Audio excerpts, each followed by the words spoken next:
ಇವತ್ತು ರಿವ್ಯೂ ಕೊಡ್ತಾರದ ಈ ಗೋಂದ್ ಬಗ್ಗೆ ಏನೇನ್ ಬೆನಿಫಿಟ್ಸ್ ಇದೆ ಅಂತೆಲ್ಲ ಹೇಳ್ತೀನಿ. ಓ ಸರಿ, ನನ್ ಮಗ ವಿಡಿಯೋ ಬೇರೆ ಮಾಡ್ತಾನೆ, ಏನೋ ಮಾಡ್ತಾವನೆ. ಈ 10 ಗ್ರಾಮ್ ಗೋಂದಲ್ಲಿ 5 ಗ್ರಾಮ್ ಕ್ರಿಯೇಟಿನ್ ಇರುತ್ತೆ. ಅರೆ ನೀ ಹಬ್ಬ. ಆಮೇಲೆ ಇದರಲ್ಲಿ ಮೈನ್ ಬೆನಿಫಿಟ್ 10 ಗ್ರಾಮ್ ಗೋಂದಲ್ಲಿ 25 ಗ್ರಾಮ್ ಪ್ರೋಟೀನ್ ಇರುತ್ತೆ. ಅಯ್ಯೋ ಮಂಗ್ದೂರ್ ನನ್ ಮಗನೇ, ಇರೋದೇ 5 ಗ್ರಾಮ್ ಆದ್ರೆ 25 ಗ್ರಾಮ್ ಪ್ರೋಟೀನ್ ಹೆಂಗ್ಲ ಬರ್ತದೆ? ಅದಕ್ಕೆ ಹೇಳೋದು ಓದ್ಬೇಕು ಅಂತ. ಸುಮ್ನೆ ಕೆಂಪಸ್ ಹತ್ಕೊಂಡ್ ಬಂದ್ಬಿಡ್ತೀರ ನೀವೆಲ್ಲ. ಅಯ್ಯೋ ಕೆಪ್ಪದು ನನ್ ಮಗನೇ, ಇದಕ್ಕೆ ಯಾಕೋ ಓದ್ಬೇಕು? ಇದು ಕಾಮನ್ ಸೆನ್ಸ್ ಅಲ್ವೇನೋ? ಇದ್ರ ಮೇನ್ ಡಿಸ್ಅಡ್ವಾಂಟೇಜಸ್ ಏನಂದ್ರೆ ಇದು ಬಾಡಿಗೆ ತುಂಬಾ heat.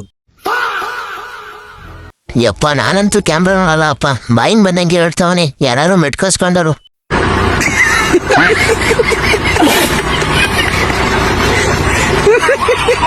Next year full review ಮಾಡ್ಬೇಕು, ಕಮೆಂಟ್ ಮಾಡಿ.